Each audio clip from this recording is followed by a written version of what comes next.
Detroit Become Human was produced over a period of 4 years. Here in Paris, we have a team of about 180 people, and to that, we need to add also all the outsourcing with our partners in the Philippines, in China, Vietnam, and in India. So when we started working on this story, I had to imagine where Kara was built. And for whatever reason, the city of Detroit came very quickly to my mind because it had already an incredible story by itself of history and themes.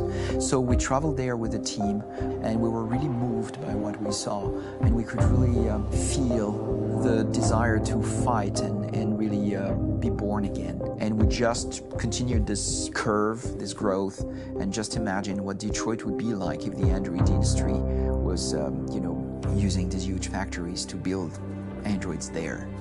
A very strong element in Detroit is that there's a lot of industrial wasteland and a lot of nature too, and for us, the graphic designers, it was an incredible playground. The destroyed zones which we wanted to preserve, we appropriated them to turn into something else. Then in the areas that needed to be rebuilt, we were able to imagine our Detroit of the future.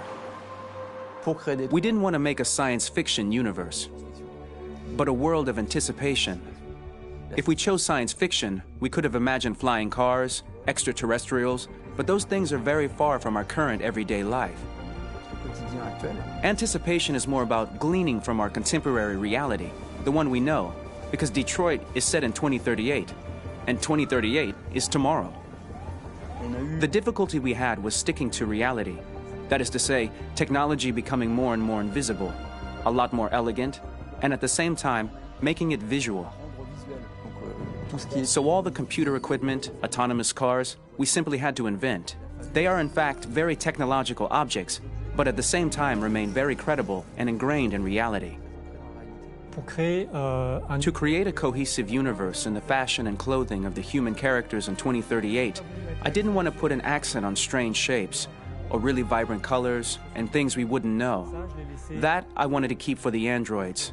The goal was to create something familiar which we can identify with in this future setting. Working on the artistic direction for the androids was a bit special because this is a project about the place they could occupy in the human world. It was out of the question for them to be too beautiful or too perfect. They had to correspond to every social class, rich and poor. Inspired by everyday utilitarian clothes, I brought a modern touch by adding dynamic display surfaces, the armband we can see on the side, the triangle on the front and back, an LED. Like that, there's no confusion. Wait. You're sending an android? All right, ma'am. We need to go. You can't do that. Why aren't you sending a real person? Once we cast the actors, we travel to meet them in order to scan their faces. We record the structure of their face with the scan, and we record the colors and patches of skin with photography. Once we have this information, we will use this as a basis for modeling and creating the characters. The artist will make it more realistic, but will also enrich it. He will propose ideas which we will develop together. Finally, we will have a character with character who corresponds to the project and the world. When the actors come to Quantic Dream, we show them the design, what their image will be, and what they will look like in the game. This extra information gives them another dimension and color to connect with emotionally. It helps them think about how to play their character. Your mission. That's all you care about, huh? You should consult a professional who can help you. Beat it, you hear me? Get the hell out of here! So there are 3 types of shoots at Quantic Dream. Shooting and performance capture, where you capture the whole actor, his voice, his face, and his body. These shoots are obviously done with American actors because the game's original version is in American English. After that, there are the body-only shoots, representing around 250 days of filming, while the performance capture is 100 days of filming. Now, body-only shoots, there are 2 types. There are the action shoots and the technical shoots, which are mokit shoots. Mokit is when the player controls a character on the screen, and he moves in an environment to explore it. This is of particular importance at Quantic Dream, and therefore we shoot a lot to offer a unique context for each scene and each character.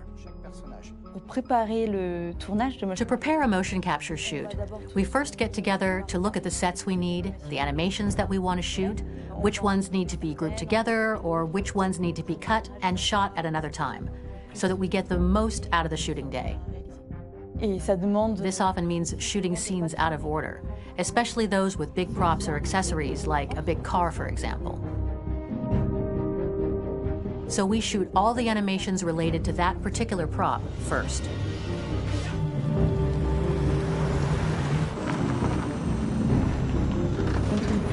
The biggest challenge for the mocap team was shooting a Spider-Man mo-kit. We had to build a wall and attach an actor to a harness with cables so we could pull him up and render him climbing. The shooting on this game total took about, I would say, more than a year, maybe 1 and 2 years, with about 300 actors on set. So it's quite a massive production. But so much happened on this set between the stunts and the shootings with a little girl and all these great actors that we had. It was really a very, very memorable journey for the team and for myself. Today, Detroit has over 37,000 animations. When we retrieve the motion capture data, it's just a cloud of points, which represent all the markers worn by the actors. From this cloud of points, we have a phase called retargeting, which gives us a skeleton. This skeleton will be applied to the characters of the game. There is still work to be done, but this gives us the main movements. Since we are working on something very realistic, we must recognize the actor and also recover all the emotion he expresses in his performance. We use a system of facts, an identity card for each actor. We make the actor do a whole range of facial expressions. Then we recover all the expressions and paste the animations on a puppet that Jan has prepared. I then recover and refine these poses. I might stretch the lip, reinflate a cheek, tiny details that make the finished product really capture the actor. Because of the nature of our mocap system today, when we receive the animations, we're missing eye movements, and so the character has that dead look. He really has no eyes, so then it's a big part of the work for the animators to find the regard of the actor in relation to his position, in relation to the body, etc. It was crazy when I saw the newest model for Kara, because they've been working on it, and this was the first time I literally jumped in my seat. It not only looked so much like me, it was the fact that it looked so lifelike. It wasn't that it looked just like it was a camera, it was something else, you know, but it looked alive. It's exciting, and it's kind of terrifying. Game after game, we learned the rules of optics and filming, and our goal with Detroit Become Human was to have cameras that would actually emulate the optics of a real physical camera. So basically dealing with real-world imperfections was our main task, and just to make cameras look as real as we can. Once the animations are shot and processed by the animation department, integrated and polished, we film them. That is to say, we really do a mise en scène, as in cinema.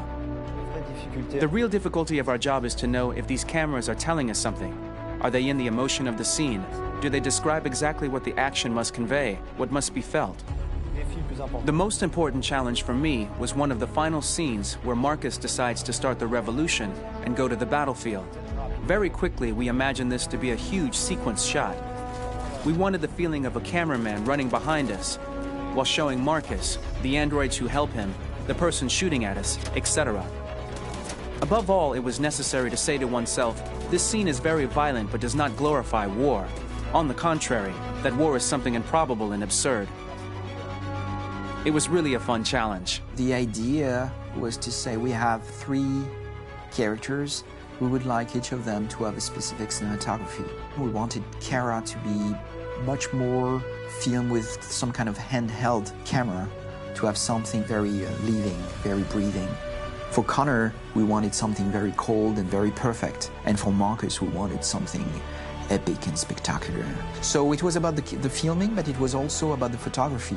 So we worked with a director of photography to give each character a different lighting, different key colors. Each of them would have their own worlds. And finally, we worked with the composers, so they would create a specific sound for each character, so each would have his own world and his own style.